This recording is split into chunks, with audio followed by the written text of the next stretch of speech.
Being too hot or too cold is never fun, and when our passengers get in the car, a lot of times they have different ideas of what the perfect temperature is that may make us uncomfortable. So how do we balance making our passengers comfortable while making it not too uncomfortable for us? Let's find out. Hi, I'm Tyler from the RideShare Guy. On today's episode, we're going to be talking about keeping our passengers comfortable, specifically with the temperature inside our cars. Now, I've lived in both Florida and Maine, so I've experienced both extreme heat and extreme cold. So I completely understand how people get in vehicles and they have completely different ideas on both ends of the spectrum. And I've actually found that the opposite is actually true when you get into a car or a building, depending on where you are. So for instance, in Florida, when you get in a car, you're typically too cold. And in Maine, when you get in a car, you're typically too hot. The reason is that the person in the car has got the heat going in the cold. And so when you get in the car, it feels a lot hotter than it actually is. And the same is true in Florida. The air conditioning is going, so you get in the car, and a lot of time it is ice cold, especially in comparison to the heat that you just came out of.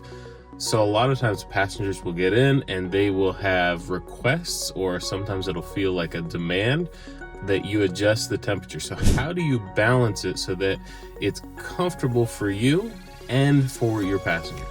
Well, first we're going to talk about the heat. So in Florida, which is where I'm driving now and live now, we have a lot of really hot days.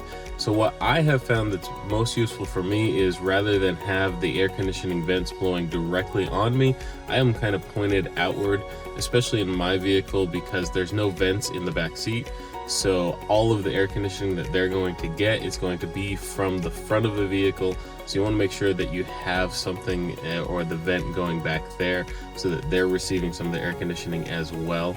Some people are going to get in, they're actually going to want you to crank the AC up, so even if you're freezing. So sometimes I'll have a little colder in my car than I actually like it to, because I know that passengers are going to get in. Now, I've also had some passengers get in, and what they'll do is they'll either ask if they can roll the window down, or they'll just roll the window down. So a lot of times, if it's too hot or too cold in the vehicle and outside is whatever temperature they want, you can quickly just roll the window down and help them to get to the correct temperature. Another thing that helps, I don't have it in my car, but I know other people do, is having heated seats. So if it's too cold for them, they'll turn their heated seat on, whether that's in the heat or in the cold. They're going to just turn that on and make it so that they're comfortable. So even though it may be colder in the vehicle, the heated seat helps them to be a little bit warmer.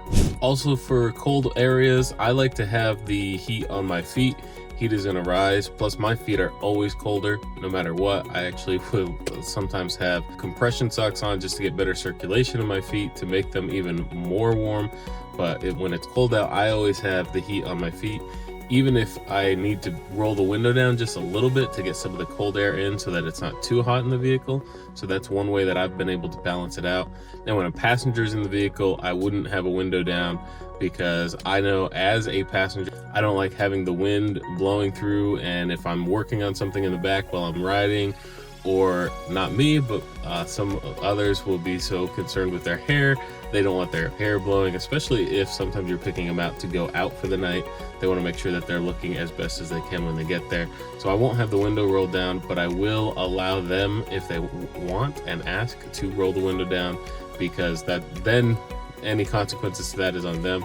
But it allows them to have that comfortable temperature, or to get that air that they want, especially if you're driving late, because it might not just be a temperature thing, it might be because they're getting a little queasy and they need some air.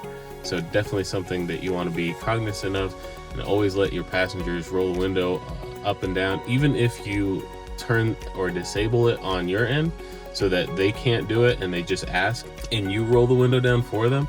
But at least have that option available for them. Now, some things that I've done in Florida in the extreme heat, we'll get some days here where the temperature on my car, I'll say it's 110 degrees outside.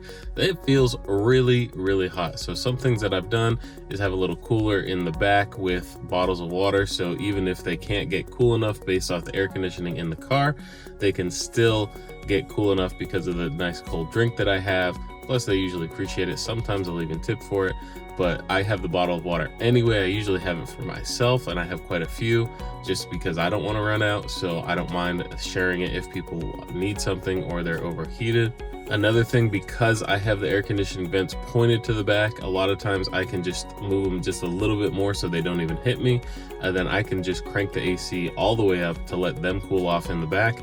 And for me, it doesn't affect me that much at all. I can even turn the vents completely off that are hitting me or that are only going to hit the driver's seat, and that way not only will it allow that air to go back to them, not only does it stop the air coming from me, but it actually will shoot more air because it cuts it off at that point of the system. So there's actually more air coming out there, which is going to hit them, which will help them get cooled off a little bit faster. So something else that I'll do is just shut off the vent entirely so that it's not hitting me at all. Now, another thing to consider when it comes to temperature, whether hot or cold, is how far should we go for our passengers anyway? They're only going to be in the car for 10 minutes. I'm going to be in the car for 8 hours. So which one of us really needs to be more comfortable? The answer is obviously we need to be more comfortable because we want to be able to stay in our car longer. So even if someone gets in the car and they're really hot or they're really cold, adjust the temperature as best you can to help them, but not so much that you're so uncomfortable that you can't drive or that you have to stop for a bit afterwards, because that's taking money out of your pocket. So adjust it as much as you can, as much as you feel that is adequate for the passenger, but never so much so that it's too much for you. So always take care of your passenger, but take care of you, because you're going to be making the money. They're paying this one ride, and if this one ride isn't a good one, then get the next one. But you don't want to do anything that makes it so you have to shut off for the day. So always take care of your passengers, be nice, polite, help, especially with temperature needs and things like that, because that's going to make a big deal for them. That's going to be good on your ratings. They may even tip because of it, but always make sure that you're taking care of yourself before your passengers when it comes to comfort in your vehicle. So there's our tips and tricks to help take care of your passengers when it comes to temperature. What are some things that you found, maybe different things that you've bought that you've been able to share with the passengers, maybe hand warmers, I don't know, something that you've used. Let us know in the comments below. We read every single one of them. If you found this video helpful, give us a thumbs up. We really appreciate it. Subscribe to the channel because there's new episodes that come out every single week. And until next time, stay safe out there, everyone.